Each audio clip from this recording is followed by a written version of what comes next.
শীতের এই সিজনে একদম নতুন ধরনের ঝামেলাবিহীন সহজ পদ্ধতিতে এই পিঠাটা আপনাদের সাথে শেয়ার করব। আশা করি এই পিঠার মতো সহজ পিঠা আর কোনো পিঠাই হবে না। আপনারা কিন্তু একটু দেখলে, একটু লক্ষ্য করলে এই পিঠাটা তৈরি করে নিতে পারেন। তো চলুন কথা না বলে কিভাবে এই পিঠাটা আমি তৈরি করেছি, এই রসে ভরপুর পিঠাটা, সেটা আপনাদের সাথে শেয়ার করি। আর আপনাদের যদি ভিডিওটা ভালো লাগে অবশ্যই একটা লাইক দিয়ে ভিডিওটা স্কিপ না করে সম্পূর্ণ দেখার জন্য অনুরোধ রইল। আসসালামু আলাইকুম, আবারও একটা নতুন ভিডিও দেখার জন্য ওয়েলকাম জানাচ্ছি সবাইকে। আশা করি সবাই ভালো আছেন। আজকে আমি এই চালের গুঁড়ি দিয়ে এই অসম্ভব সহজ, সুন্দর এবং মজাদার পিঠাটাকে আপনাদের দেখাবো। আশা করি এটা একদম ছোট থেকে বড় সবাই করতে পারবে। যারা ছোট ছোট বাবুরা আছে তারাও এই পিঠাটা তৈরি করতে পারবে। তো প্রথমে আমি এখানে বেশ কিছু চালের গুঁড়ি নিয়েছি, শুকনো চালের গুঁড়ি। এখানে আমি লবণ দিয়ে এই চালের গুঁড়িটাকে ভালো করে মেখে নেব, কারণ যে কোনো জিনিসের লবণ ছাড়া তো সব জিনিসই স্বাদবিহীন। তো অবশ্যই লবণ ইম্পর্টেন্ট। তো লবণ দিয়ে আমি ভালো করে মিশিয়ে নিলাম। চালের গুঁড়ির মধ্যে লবণ মিশানো হয়ে গেলে এবার এর মধ্যে আমি গরম পানি দিয়ে একটা ডো তৈরি করে নেব। অনেকে অনেকভাবে ডো তৈরি করে, আজকে আমি এভাবেও ডো তৈরি করে দেখাবো।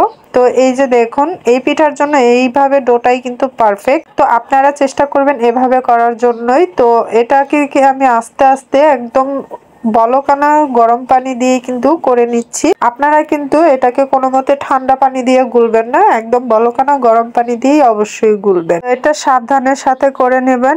আর এই ডোটা কিন্তু যে চালের রুটি তৈরি করা হয় বা নকশি পিঠা তৈরি করা হয় সেম ওরকম করেই করা হবে, বা মেরা পিঠা তৈরি করার জন্য যে ডোটা তৈরি করা হয় ওই ডো করবেন। তবে তার চেয়ে একটু নরম হলে সমস্যা নেই। একটু পিঠাটার মধ্যে যে ডিজাইনটা দেবো একটু নরমের প্রয়োজন আছে, তো এই কারণে একটু নরম করে আমি এটাকে করে নেব। তো এটা কিন্তু গরম পানি দিয়ে করাতে এটা এই অবস্থাতে গরম, তারপরেও একটু হাত দিয়ে করে নেওয়ার, গরম গরম মেখে নেওয়ার চেষ্টা করবেন। কারণ গরম গরম ডোটা মথে নিলে কি হয়, একদম খুব সুন্দর করে মথা হয়ে যায়। আর যে কোনো জিনিস ভালো করে মথে নিলে পিঠার শেপ দিতে বা যে কোনো জিনিস তৈরি করতে সুবিধা হয়, ভালো হয়। তো এই পর্যায়ে কথা বলতে বলতে আমার কিন্তু চালের গুঁড়ির ডোটা তৈরি হয়ে গেছে। তো এবার চলে যাব পিঠা তৈরি করার জন্য। তো পিঠা তৈরি করার জন্য এখানে আমার গুড়ের প্রয়োজন হবে। আমি এখানে আখের গুড় বা খেজুর গুড় যেটাই বলেন না কেন, কারণ এখনো খেজুর গুড় তেমন করে বের হয়নি, এগুলো আখের গুড়কে এরকম করে বানিয়ে বিক্রি করছে। যাই হোক, তো এই গুড়টা তৈরি করব। আপনারা চাইলে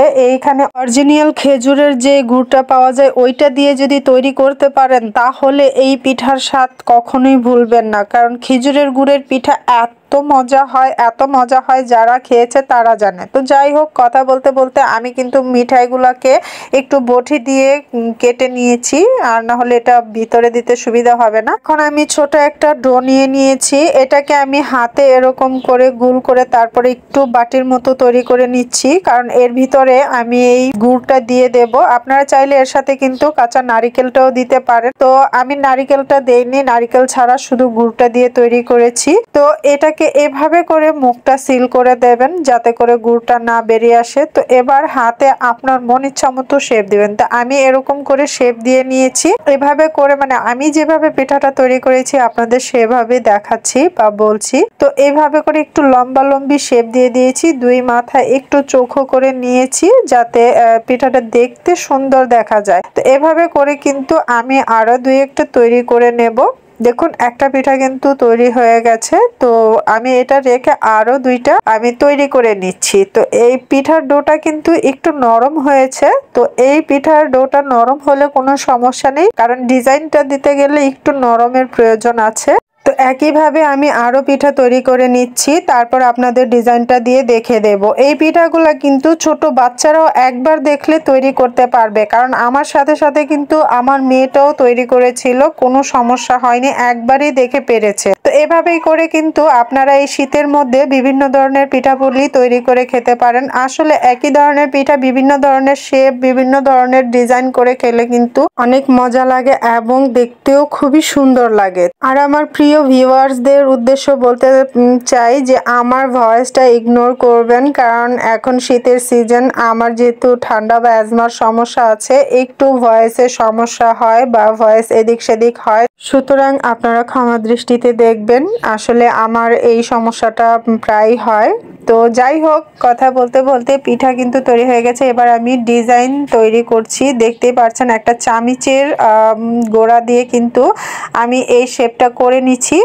তো এটা কিন্তু একদম সহজ। আসলে পিঠাটা আপনারা শেপ দিলেও পারেন, না দিলেও পারেন। তো পিঠার শেপ বা ডিজাইনটা দিচ্ছি এই কারণেই যাতে করে সুন্দর দেখা যায়, দেখার সৌন্দর্য আসে, তো পিঠায়ও ভিন্নতা আসে। তো এইভাবে করে কিন্তু আমি একটু ডিজাইন করে নিচ্ছি দেখতে সুন্দর লাগার জন্য।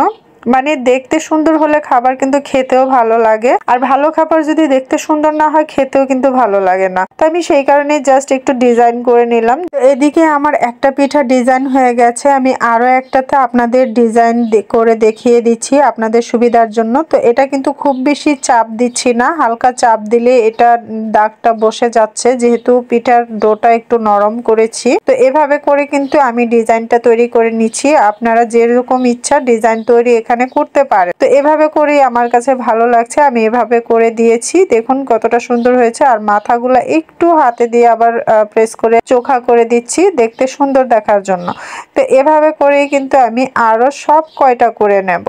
তো আজকের এই পিঠাটা সত্যি একবার হলে আপনারা ট্রাই করবেন বাসায়। এভাবে করে কিন্তু একটু ভিন্নভাবে পিঠা এই শীতে ট্রাই করে দেখবেন। আর ভিন্ন ভিন্ন পিঠা কিন্তু খেতেও ভালো লাগে। আবার আপনার মেহমান বা অতিথি আপ্যায়ন বা জামাই আদরে কিন্তু এইসব পিঠাপুলিগুলো সামনে রেখে পিঠাপুলি খাওয়ার জন্য আগ্রহ করতে পারেন। তো এইভাবে করে কিন্তু আমার এই যে বেশ কয়েকটা তৈরি করে নিয়েছি, আরো আছে। তো আমি এগুলো এখন ভাপে বসিয়ে দেব। আপনারা চাইলে এগুলা কিন্তু তেলে ভেজেও খেতে পারেন, তবে আমি এগুলাকে ভাপে বসিয়ে দেব। আর এই অবস্থাতে কিন্তু আপনারা চাইলে সংরক্ষণ করেও রেখে দিতে পারেন, সারা বছরই নামিয়ে নামিয়ে ভাপ দিয়ে খেতে পারেন। তো আমি একটা কড়াইতে আগে থেকে পানি গরম বসিয়ে দিয়েছিলাম। তো এখন আমি ভাপ দিতে বসিয়ে দিয়েছি, আর নিচে একটু কলা পাতা বিছিয়ে দিয়েছি যাতে করে প্লেটে আটকে না যায়। তো আমি প্রায় 10 মিনিট পরে এটাকে ঢাকনাটা খুলে দিচ্ছি। দেখুন কতটা ফুলে উঠেছে, আর ভিতরের কিন্তু গুড়গুলা একদম গোলের রস হয়ে আছে। তো এভাবে করে কিন্তু আপনারা একবার হলো এই শীতে ট্রাই করুন। একই জিনিস বারবার খেতে না ইচ্ছা করলে একটু ভিন্নভাবে ট্রাই করুন। আর পিঠাপুলি কার না পছন্দ, সকলেরই পছন্দ। তো ভিন্ন ভিন্ন ভাবে আপনারা কিন্তু ট্রাই করতে পারেন। তা আমার কিন্তু সব পিঠা এই যে এখানে সবগুলো পিঠা তৈরি হয়ে গেছে। এই আমার অতটুকু গুলা দিয়ে কিন্তু এই এতগুলো পিঠা হয়েছে। দেখুন কত সুন্দর দেখাচ্ছে পিঠাগুলা। তো আশা করি ছোট থেকে বড় এই পিঠাগুলো কিন্তু এক নিমিষে এক পলকে এক দেখাতেই তৈরি করতে পারবে। আপনারা এই শীতে এই পিঠাটা একবার হলো ট্রাই করে দেখবেন, দেখবেন খেতে অসাধারণ এবং অতুলনীয়। এরকম সাধারণ সিম্পল ঝামেলাবিহীন পিঠাগুলো কিন্তু আপনারা খুব সহজে যখন তখন তৈরি করে খেতে পারেন। তো একটা পিঠা কিন্তু আমি আপনাদের ভেঙে দেখাচ্ছি, এটার ভিতরে কতটা রসে ভরপুর আপনাদের দেখাচ্ছি। তো এই দেখুন একদম রসগুলা গড়িয়ে পড়ছে, খুবই খুবই ভালো লাগে। এটা খেজুরের গুড় দিয়ে অবশ্যই তৈরি করে খাবেন, আপনারা এটার আসল স্বাদ বুঝতে পারবেন। তো আপনাদের কার কেমন লেগেছে অবশ্যই কমেন্ট বক্সে জানিয়ে যাবেন। আপনাদের ভালোবাসা আমাদের সামনে এগিয়ে নিতে সাহায্য করবে।